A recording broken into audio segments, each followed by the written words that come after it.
Oiê! Será que ambição e viver com mais leveza, ou pegar mais leve com você, ser gentil, ser respeitosa, não se sacrificar, não ultrapassar seus limites, podem coexistir no mesmo mundo? Será que dá pra fazer essas duas coisas funcionarem juntas? Você é aquela pessoa que deseja, que quer se criticar menos, se cobrar menos, sair dessa lógica tão desgastante de que nunca tá bom o suficiente, mas ao mesmo tempo você sente que se você passar a agir diferente com você, você vai perder tua ambição ou vai deixar de agir com responsabilidade, vai deixar de agir com compromisso? Ou então, se você não é essa pessoa, você já se sentiu assim em algum momento? Ou mais do que isso, parando agora para refletir, para pensar sobre esse assunto, você se imaginando, né, abrindo mão ali da tua autocrítica, da tua autocobrança, vem algum medo? Como que tu acha que seria? Ou como que você acha que tu se veria a partir de uma vida sem tanta cobrança? Uma vida com mais gentileza? Vamos falar sobre essas duas coisas e como a gente pode fazer para que elas coexistam ao mesmo tempo, para que elas habitem numa mesma pessoa, numa mesma vida, para a gente lidar melhor ali com os nossos objetivos, como fazer isso aparecer ali na nossa carreira, nos nossos relacionamentos, na relação com a gente como um todo. Eu gostaria de começar trazendo aqui para a gente pensar a diferença entre compromisso e autoexigência. Quando que a gente tá se esforçando, quando que a gente tá agindo ali com compromisso de uma forma que é saudável, que é esperado que a gente faça, de ter autorresponsabilidade mesmo, e quando que isso está passando para um nível de autoexigência, para uma cobrança que é excessiva e que não é saudável e não está sendo nem um pouco útil, que a gente acha que está sendo útil porque a gente se agarra muito à nossa autocrítica, a essa cobrança, esse padrão de funcionar, até muitas vezes como um meio de proteção. E aí isso aqui daria muito pano para manga, a gente teria que entender o que a nossa autocrítica do que ela está tentando nos proteger. Então, quando ela vem até nesse nível de proteção, ela não está baseada, a autocrítica ela não tem recurso e a base dela não é gerar motivação e encorajamento, como a gente pensa. Muito pelo contrário, né? Ela pode ser essa postura muito defensiva, muito protetiva, ou até mesmo baseada ali nesse movimento acusatório, punitivo, quase como se fosse um juiz, assim, né? Eu fico julgando, condenando aquilo que eu faço e sempre me avaliando o tempo todo. Então, ela não tem recursos de nos motivar e nos encorajar. Então, a gente começar a perceber essa diferença é importante para a gente avaliar como a gente está vivendo no nosso dia a dia e como essa cobrança aparece. E quando eu estava montando e estruturando o episódio, eu lembrei de uma aula de yoga que a instrutora disse a seguinte frase: se esforça, mas não força. Eu vou dar uns minutos para isso assentar em você, porque eu fiquei semanas com esse triplex alugado na minha cabeça só com essa frase. Se esforça, mas não força. E esse dilema de a gente achar que a gente está se esforçando, mas a gente está, na maioria das vezes, se forçando. E aí, deixa eu dar um contexto. Na aula, ela disse essa frase pensando muito em como, ali, durante as posturas, né, de yoga, a gente precisa se concentrar muito.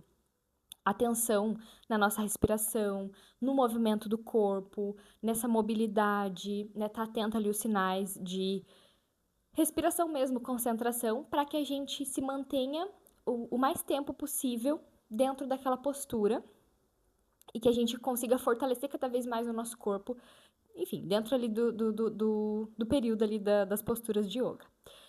E aí, esse se esforça, mas não força, ele precisa vir do quanto, né, se eu me esforçar para manter a minha concentração, a minha atenção na minha respiração, na postura, faz com que eu me mantenha mais tempo naquela postura, enfim, me fortaleça mais.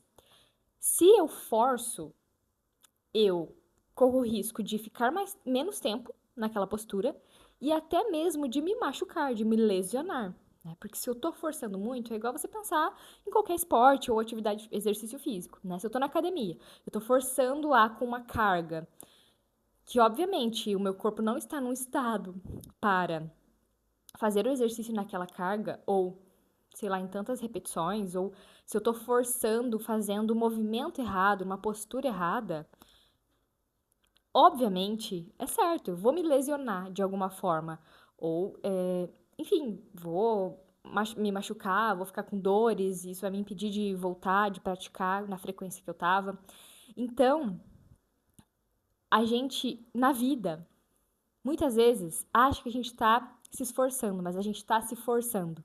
Então a gente se cobra pra fazer mais, pra fazer melhor, né? Muito preocupada, assim, que a autocrítica e a autocobrança, elas trazem essa questão do quantidade e qualidade, qualidade no sentido, assim, de quão bem eu faço e de quanto eu faço, e não necessariamente o porquê eu estou fazendo e como eu me sinto enquanto eu estou fazendo, e como eu me levo, me conduzo enquanto eu faço isso aqui, né? De um jeito saudável, obviamente.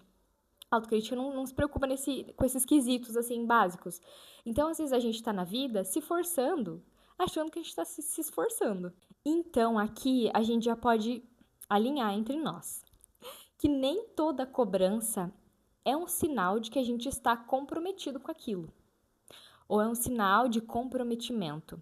A cobrança, ela vem, e aqui que começa a confusão, que a gente começa a se cobrar e a cobrança aparece, porque a gente acha que isso vai manter a gente em movimento, que vai manter a gente disciplinado, que vai manter a gente na linha, e que é o certo a se fazer. E que o contrário disso, ou seja, se eu não me cobro, se eu pego leve demais comigo, ou se eu até penso em ser um pouco mais gentil, um pouco mais flexível, eu acho que se eu parar de me cobrar, eu vou me tornar uma pessoa irresponsável, preguiçosa, indisciplinada, sem compromisso, sem dedicação, enfim, que não me importo com as pessoas ou com as coisas que eu tô fazendo.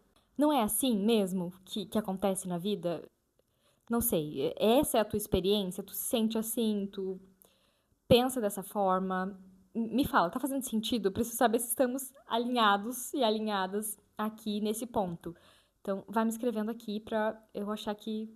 Eu saber que eu não estou devaneando aqui, que eu estou entrando num mundo muito à parte. Mas eu acredito que a gente tá na mesma página. Então, se a gente pudesse separar essas duas coisas, o se esforçar tem a ver com eu agir com comprometimento, com compromisso com aquilo que importa pra mim, com aquilo que tem sentido na minha vida, tem a ver com esse movimento. Então, eu tenho a intenção de me esforçar, de me comprometer, porque isso tem um sentido pra mim. Isso tem um porquê. Isso tá dentro aí dos meus valores, do significado pra minha vida. E aí, mesmo que seja alguma coisa trabalhosa, difícil, eu me comprometo e me esforço mesmo sendo aquilo difícil para mim, porque aquilo tem um sentido, porque eu tenho essa direção, eu me direciono a minha vida e o meu esforço e os meus comportamentos para aquilo porque tem um porquê. Já o se forçar não tem nada disso, né? Não tem um porquê, não tem um sentido, não tem um valor. Eu não tenho como me alinhar, não dar direcionamento. É muito mais movido por essa ideia de cobrança. Esse se forçar, ele leva a gente para uma posição de sacrifício. Então eu me sacrifico em prol de alcançar esse ideal que nem é meu, que é do meu lado, da minha parte de autocobrança, de autocrítica, que é movida ali por essa culpa, por essas exigências, por essa sensação de que eu tenho que dar conta. E o custo disso é muito grande, porque a gente vai vivendo a nossa vida nesse piloto automático do tenho que, deveria, preciso. E aí nisso a gente vai se forçando. E aí, se você for pensar em várias coisas da vida, quanto mais você força algo, maior tem a chance de a gente quebrar aquilo, daquilo se romper. Eu até lembrei agora de uma frase da minha supervisora que em algum momento, assim, que ela estava falando sobre algum caso, ela disse: quando a gente tenta dar um passo maior que a perna, machuca a virilha. E ela disse isso em outro contexto, mas fiquei pensando que quando a gente às vezes quer forçar demais, né? Sei lá, eu quero subir 2, 3 lances de escada de uma só vez e eu estico a minha perna, o risco, a chance de eu me lesionar, de eu machucar a virilha é gigantesca, né? Porque eu tô forçando um movimento, tô forçando algo que tem o seu limite. Tudo na vida tem o seu limite, né? Então, desde coisas às vezes materiais. Então, se eu aperto muito uma garrafinha ou algum né? Alguma coisa nesse sentido, assim. Se eu vou fechar algo de um jeito muito forte, se eu não tiver esse cuidado, esse tato, eu corro o risco de quebrar aquilo.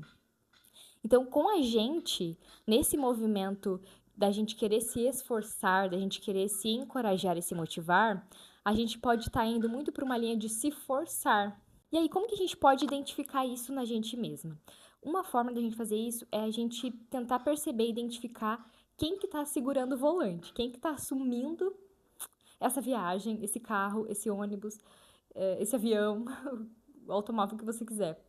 Mas quem que tá te direcionando, quem que tá tomando as rédeas da situação? Como que a gente percebe a diferença? Notando as características que diferenciam, obviamente, esses dois polos, né? Que é esse se esforçar e esse se forçar. Então, quando a gente vai estar fazendo algo baseado nesse esforço saudável, isso vai vir com uma postura da nossa parte de cuidado, de vontade de crescer, do prazer de fazer aquilo, de se dedicar com aquilo, de aprender, de se aperfeiçoar.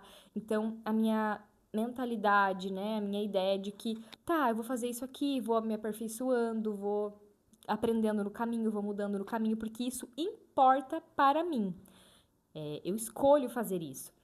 Então, exemplos, né? Você pode estar nessa posição de cuidado e de se esforçar se você quer estudar mais. E aí você se conecta, você se esforça, porque isso é importante para você, porque você está conectado, você deseja, você quer, você está com sede de aprendizado ou de leituras, ou então você quer fazer um esporte novo, ou voltar para algum esporte, continuar no esporte, você se dedica, se esforça naquilo ali, porque você tá conectada com esse cuidado, porque aquilo importa para você de alguma forma.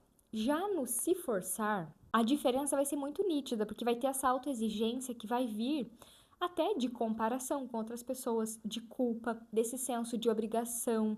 Então, o seu estado interno, ele vai ser muito diferente. Você vai se deparar muito com essas regrinhas que aparecem. Eu tenho que estudar mais. Eu deveria ter ido me exercitar, ou ter ido nesse esporte hoje. Né? Então, eu tenho que, eu devo, eu, né, preciso.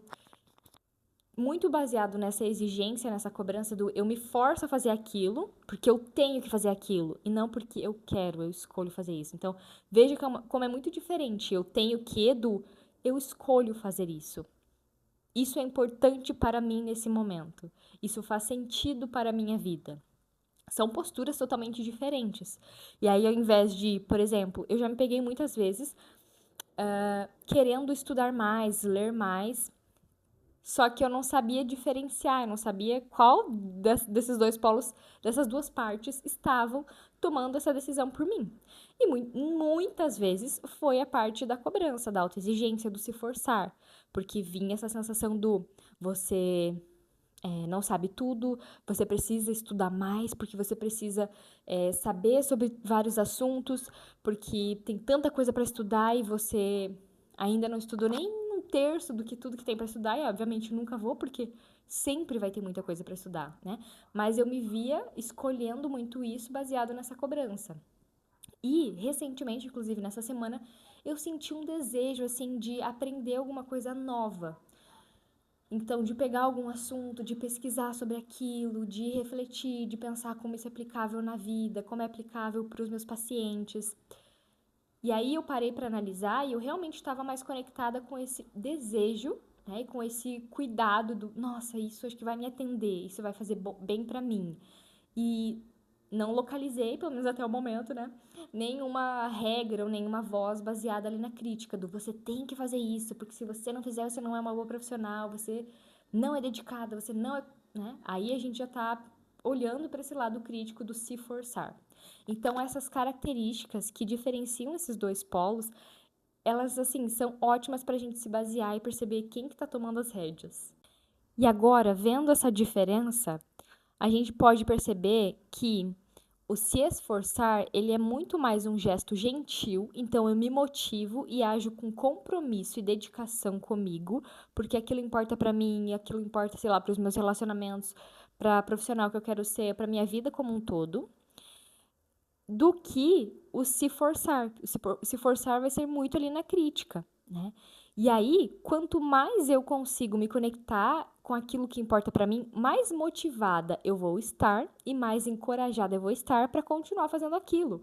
Obviamente, eu vou conseguir estar muito mais alinhada por mais tempo nos meus objetivos e vou continuar absorvendo da minha ambição, né? Desse desejo de querer coisas novas, de alcançar objetivos, seja lá o que, né, te torna ali conectada com essa ambição para a tua vida. E não basta só a gente ter ambição, mas como que a gente vai manter aquilo a médio e longo prazo? Como que a gente vai deixar aquilo de uma forma realista? Então, quando eu estou nessa lógica de se esforçar, eu vou continuar, vou conseguir também me aperfeiçoar no caminho. Eu dou os primeiros passos, eu me conecto com aquilo, com os objetivos, uh, enfim, com essa ambição e vou me aprimorando e construindo a vida que eu quero ou realizando aquele objetivo de uma forma muito realista e constante, né? Porque o se forçar, como a gente viu, tudo tem um limite. Então, quanto mais eu forço, aquilo gera chance de quebrar, de machucar, e aí daqui a pouco eu vou ter impedimentos na vida, porque eu me forcei muito a algo, e aí as consequências ou o tempo que eu vou ter que ficar para me recuperar daquilo que eu me forcei, dessa lesão, vai não me atrasar, não acho que essa seja a palavra, mas vai vai me trazer muito mais prejuízos e me deixar mais distante daquilo que eu gostaria. Então, veja como isso pode ser um tiro no pé, né? E que o se esforçar nos mantém muito mais alinhadas e também nos dá mais permissão para a gente ter ambições, né? Ter objetivos, porque a gente está fazendo aquilo com dedicação real e não com cobranças, né? E exigências que estão ali vestidas e parecendo que é compromisso, mas na verdade a gente não está se comprometendo, porque às vezes até quando a gente se cobra muito, a gente deixa de agir com compromisso, deixa de ser a pessoa que a gente gostaria, deixa de agir do jeito que a gente gostaria, deixa de fazer o trabalho que a gente gostaria ou seguir nos objetivos do jeito que a gente gostaria, porque a gente está se forçando demais e talvez não vamos estar ali na nossa melhor versão. Então, eu acho que olhar para tudo isso assim nos ajuda muito a alinhar melhor esse nosso direcionamento, esse nosso comprometimento com as coisas da nossa vida. Que viagem, né? Então leve esse lema aí para sua vida de se esforce, mas não force ou não se force a nada. Essa frase ela é e continua sendo assim esse lembrete para mim de que a gente pode sim caminhar com dedicação, com comprometimento, com ambição, com objetivos, sem que a gente atropele o nosso corpo, as nossas necessidades, os nossos limites. E isso, obviamente, nos mantém assim muito mais fortes, né, e resilientes ali diante dos nossos objetivos e da nossa vida dentro do que a gente busca construir. Certo, muito bem. Obrigada pela tua companhia aqui. Eu espero que tenha feito sentido, que você possa sempre lembrar, né, de que você pode sim se esforçar, mas que você não precisa se forçar, né? Que isso não é justo, não é saudável e talvez te afaste ainda mais daquilo que você quer construir, daquilo que você quer alcançar e da pessoa que você quer ser enquanto você alcança tudo isso, que é importante, né, gente? Não basta a gente só querer chegar nos objetivos e como que a gente chega lá, tá? Pensa nisso, como que tu quer chegar? Como, quando tu realizar essas ambições, esses sonhos, tu quer chegar capenga, né? Xoxa ali, anêmica? Não, né? Tu quer chegar bem com recursos para que tu possa aproveitar tudo isso que tu veio construindo, que tu tem construído e que tu também possa aproveitar no processo enquanto tu vive, seja lá qual for essa ambição, esse objetivo. Então eu te encontro num próximo episódio e vai me deixando aqui abaixo as tuas considerações, né, os insights, se isso te ajudou e se você vai levar, obviamente, esse lema aí, essa frase tão maravilhosa para a vida. E um beijo.